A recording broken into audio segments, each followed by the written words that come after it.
So we now know what the British Constitution is. It's all the things like the House of Commons and the fact we've got MPs, we've got our cabinet and the Prime Minister being the head of that. We've got our opposition, the Labour Party, all the bits to do with Parliament, the Lords and the Monarch, who have to hold the government to account and then sign off laws. We've got our civil service who do all the day-to-day running of the country. We've got our police who uphold the law, and our judges who put people in prison or sanction them accordingly when they break the law. So our constitution is the way that it's put together, the way that this country is ruled and the way that it works.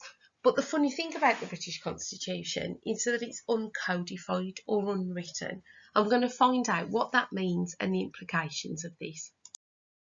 To start with, have a look at the two schools' shoes policies. School 1, the shoe policy says the students have got to wear black leather shoes. They've got to be traditional style with no trainer types. They must have a heel and toe and no heel above 1 inch in height. They must be able to be polished. School 2 says in the shoe policy says students must wear black footwear. So, what could you wear in the second one that you couldn't wear in the first? How would you describe the second one compared to the first one? What do you think as a student the advantages might be? The answer quite simply is that schools 2 doesn't have a very strict shoe policy. If you went into that school in a pair of black trainers and they says you can't wear them, well, you can say, it doesn't say that in your rules, and you could get away with wearing them. Whereas in school 1, if you turned up in black trainers, they could say, sorry mate, it's written in the rules, you can't do it. That's kind of a bit like the British Constitution on a much bigger level. So the key parts of our British Constitution, if we remember, have a go at trying to work them out, press pause. And the answers are government, the party that's in control, Parliament, which is the whole thing, the House of Commons with all the different MPs, the House of Lords and the Monarch. We've got the law, we've got police, a monarch and the civil service. So, what is a constitution then? Constitutions will organise and regulate state power. They set out the big organisations and the way citizens will work within them. Our constitution in Britain is unwritten. There's no book anywhere that's got the rules of how our constitution works. There's no rule book anywhere that says we have to have general elections every 5 years or that the Queen has to sign off laws. Our constitution has evolved over hundreds of years throughout different little treaties and organisations that have said this is the way it's going to be. A posh way of saying it is that our constitution is uncodified. It just means it's not written down anywhere. So, put simply, a constitution is the rules of how a country should be set up, and the British Constitution is unwritten, it's not written down anywhere. This has got issues. If we think about the fact that within the British Constitution, we're supposed to have parliamentary sovereignty. If you remember, that means that laws should only be made and changed within Parliament. However, because that's not written down in our Constitution anywhere, because our Constitution is not written down, that's meant that we've had to accept laws from Europe and the European Union. What's going to happen with those laws now that we've left? And what about human rights? Have a little think about it. Use the textbooks if you've got them. Try and think of advantages of an uncodified or unwritten constitution. So why it might be good for Britain that all these things aren't written down. So think about the fact you guys can't vote yet. You can't vote until you're 18. But that's not written down anywhere. If it isn't written down anywhere, what could you do? Could it possibly change? But then what could be the disadvantages of that? It doesn't say anywhere that we have to have an opposition, that we have to have elections every 5 years. If that's not written down anywhere, is there a danger of that changing? What could that harm? Have a think, press pause, fill in your table. Okay, so the advantages then. It's really, really flexible. We can change things really easily. So, for example, the voting age is currently 18, Loads of people want that change, and I want that change, and I think you guys should be able to vote as soon as possible. Because it's not said anywhere that you have to be 18 to elect the government in this country, that can be changed quite simply. Things like marriages, that can be changed easily. We've now allowed gay marriage. If we had it written down and that wasn't allowed, it would be different. Disadvantages, though, surely that means that power could be abused. For example, when Boris Johnson prorogued Parliament, surely that was an abuse of power, and that was an abuse of the unwritten constitution. It infringes on democracy. But then again, there was no rules anyway to say he couldn't do it. Remember Adolf Hitler and Nazi Germany when he got rid of Parliament? I'm betting their constitution wasn't written down either. There are changes that could be made that could be quite detrimental. We're just relying on the goodwill of politicians, if that's such a thing, to keep it as democratic as we possibly can. So, some changes have been able to be made with an uncodified constitution. For example, the House of Lords, it used to be made of purely hereditary lords.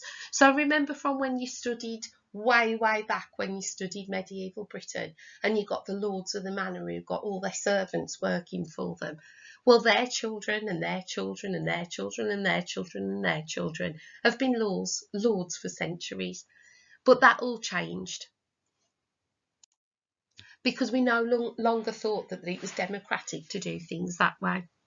From 1999, a change was made that all new lords had to be elected due to their expertise from the Prime Minister in certain subjects. For example, Alan Sugar, who presents The Apprentice, became a lord under Tony Blair's government. The other thing is the Human Rights Act. That's meant that because of our Human Rights Act, we've had to put certain things into our legal system. This Human Rights Act came from the European human rights, which in turn came from the United Nations human rights. Another thing that changed is something called devolution to Scotland, Wales and Northern Ireland. It basically means that we've passed out lawmaking powers to other countries and their parliaments or assemblies. So because it's not written down anywhere that we have to have parliamentary sovereignty, we can take laws that have come through the Human Rights Act, we can give lawmaking powers away to lesser organisations like the Scottish Parliament, like the Welsh and Northern Irish assemblies.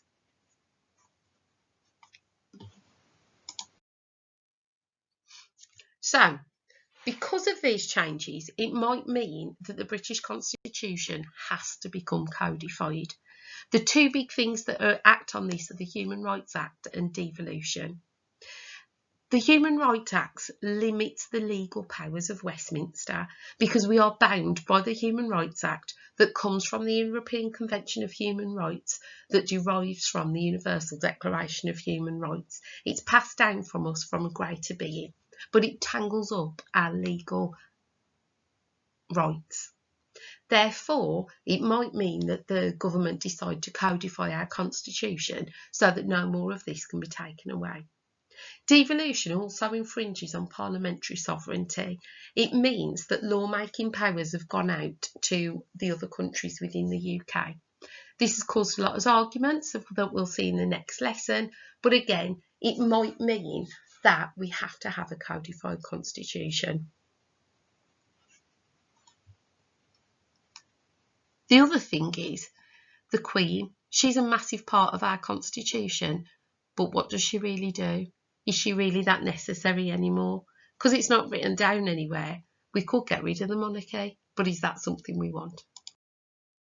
Have a go at filling in the information above. Press pause.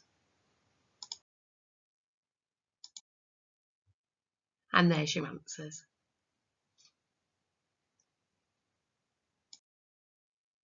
Have a look at page 87 if you've got access to the textbooks. It's telling us about the Constitution in the USA that is codified. So, in the USA, like we've said before, they don't elect their presidents the same way we do, or our Prime Minister. In USA, you have presidential elections where you go out and literally vote for the president you want. You vote for your senators, which are a bit like our MPs, separately. This means that in Congress, a bit like their parliament, they could have the majority of senators from a different party to their president. For example, when Barack Obama was president during his last few years, he was from the Democratic Party, but the vast amount of the senators were from the Republican Party. It meant that it was impossible for him to get any laws or reforms changed. In the UK, we don't vote like that. We vote in general elections for your local MP. The party with the most MPs forms a government, and it's their leader that becomes the Prime Minister. So whenever we're in Parliament, it's got the majority of MPs on the side of the Prime Minister. Okay, so this is your first 4-mark question. This says constitutions. Gun crime in the USA is far higher than in most other developed countries, including the UK. Many observers feel that it is related to the right to bear arms given to US citizens in the US written constitution, which was created in 1787. President Obama has been unable to change the laws on gun ownership, as there are many US citizens who feel it is their right under the Constitution. Amending laws in the USA is very difficult, as the President needs to get the agreement of a majority in Congress to pass any changes to the existing law. At present, the President's party does not have a majority in Congress. The President also faces the problem that each US state has different rules and laws about gun ownership.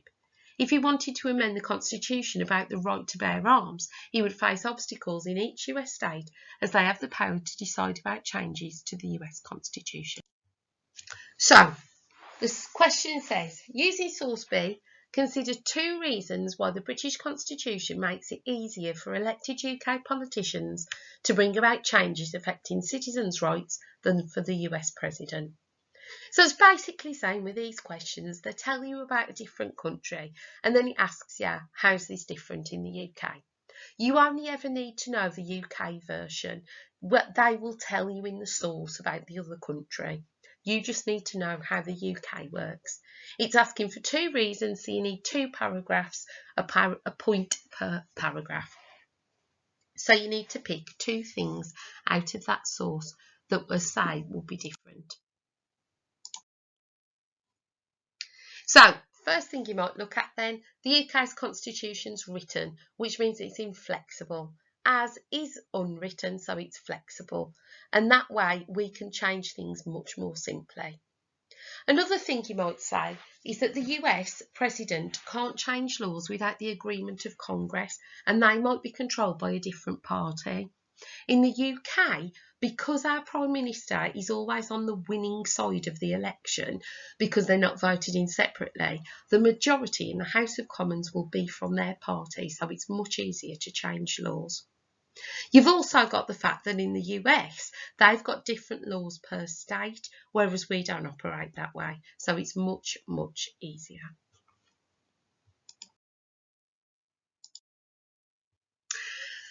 In 4-mark questions, you always need 2 separate paragraphs. You tell me what happens in the source in the US and compare it to the UK. And you can use any 3 of those points there. Remember to explain each point fully. And there's your self-marking.